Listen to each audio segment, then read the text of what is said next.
কেবিনেটত আজি আৰু এটা সৰু সিদ্ধান্ত লোৱা হয়।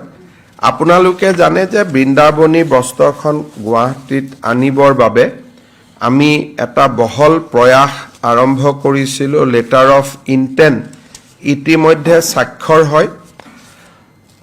যেতিয়া মই ব্ৰিটিছ মিউজিয়ামলৈ গৈছিলোঁ, তাতে মই দেখা পাইছিলোঁ যে পশ্চিমৰ মিউজিয়ামসমূহত বহু আপুৰুগীয়া সম্পদ আছে।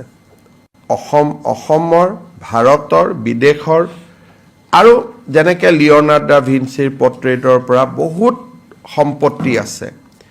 আমি যদি গুৱাহাটীৰ মিউজিয়ামটো এটা ৱৰ্ল্ড ক্লাছ মিউজিয়াম কৰিব পাৰোঁ, তেতিয়াহ'লে অকল বৃন্দাবনী বস্ত্ৰই নহয়, অসমৰ মানুহে নেদেখা, সকলোতো ফ্ৰান্সত যাব নোৱাৰে, সকলো ইংলেণ্ডত যাব নোৱাৰে, বহুত সামগ্ৰী মাজে মাজে আমি অসমলৈ আনি থাকিব পাৰিম।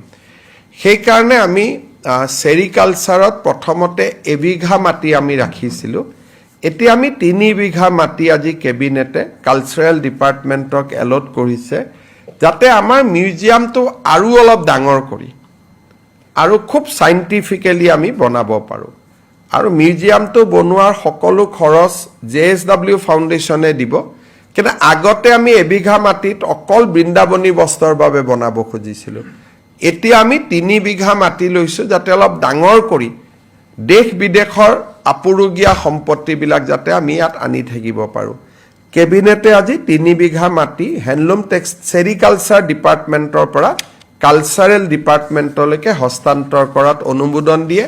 JSW ফাউণ্ডেশ্যনে যদিও ঘৰটো বনাব, ঘৰ আৰু মাটি দুয়োটাৰ মালিকী স্বত্ব অসম চৰকাৰৰ সাংস্কৃতিক বিভাগৰ লগত থাকিব। তেওঁলোকৰ এইটো CSR ইনিচিয়েটিভহে হ'ব।